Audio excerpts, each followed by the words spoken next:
तुम मृत्यु के कितने ही निकट क्यों ना हो, क्यों ना मृत्यु तुम्हारे द्वार पे ही खड़ी हो, क्यों ना अंतिम घड़ी ही आ गई हो, जो तुम्हें ज्ञात है कि अपना है, लोग, घर, संपत्ति, प्रेम, द्वेष, संसार, इन सबको अंतिम नमस्कार करने का ही अंतिम वक्त क्यों ना आन पड़ा हो। मुमकिन है कि तुमने जीवन भय की गोद में बैठकर व्यतीत किया हो, संपूर्ण मार्ग में केवल भय के कर को थाम कर ही क्यों न चले हो।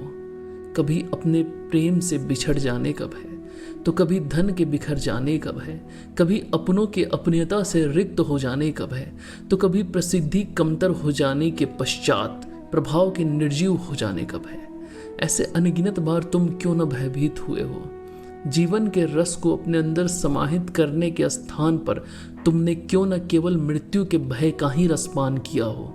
लेकिन स्मरण रहे, जब मृत्यु तुम्हें अपना ग्रास बनाने भूखी और रक्त के समान लाल आंखें लिए आए, तो तुम्हारी आंखों में उसका भय एक महीन रक्त रेखा समान भी स्थान लिए किंचित भी उपस्थित न हो, और न तुम्हारे परिजनों को तुम्हारे मृत्यु में मिलन की पीड़ा का अनुभव और न हृदय में करुण विलाप होना चाहिए।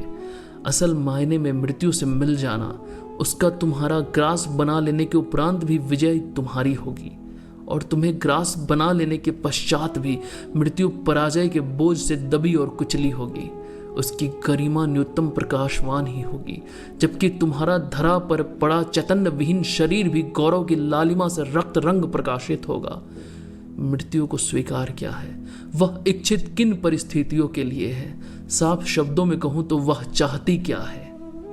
तुम्हारा उसके प्रति सम्मान और उससे भी कहीं अधिक भय, तुम्हारा भ्रम कि तुम भरसक प्रयास करो उसे स्थगित करने की, यहाँ हाथ जोड़ो वहाँ हाथ जोड़ो, उससे सामना न हो इसके लिए भिन्न भिन्न क्रियाएं करो, अलग अलग काल्पनिक शक्तियों का निर्माण करो, उसी के भ्रम में उसी के समक्ष गिड़गिड़ाओ, और जब वह तुम्हारे सामने आए तो तुम तो पहले से ही अभ्यासरत हो गिड़गिड़ाने के लिए, नाक रगड़ने के लिए, कभी धन के लिए, कभी शक्ति के लिए।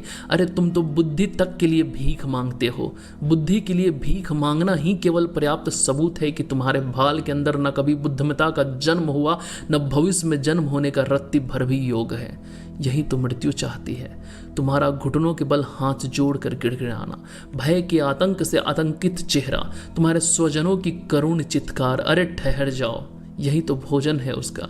इसी क्रिया से बल प्राप्त कर अत्यधिक बलवान हो गई है वह। मृत्यु हमारे स्रोत के भ्रम, भय और वियोग को खाती है और आंसुओं को पीती है। चलो उसकी खुराक बंद करते हैं, शेर की तरह दहाड़ते हुए उसकी आंखों में आंखें डालकर स्वयं को उसे प्राप्त नहीं होने देते हैं, अपितु उसे ही ग्रास बना लेते हैं, उसे ही प्राप्त कर लेते हैं, उसे ही व्यथित कर देते हैं, उसे ही अपने अत्यंत शक्तिशाली चैतन्य के दर्शन करा भय के भंडार में भंडारित कर देते हैं। उसे मेघों सी गर्जना गले में लिए और बिजली सी चमक आंखों में लिए बताते हैं कि धरती ने अब डरना छोड़ दिया है, अब कंपित होने की बारी तुम्हारी है।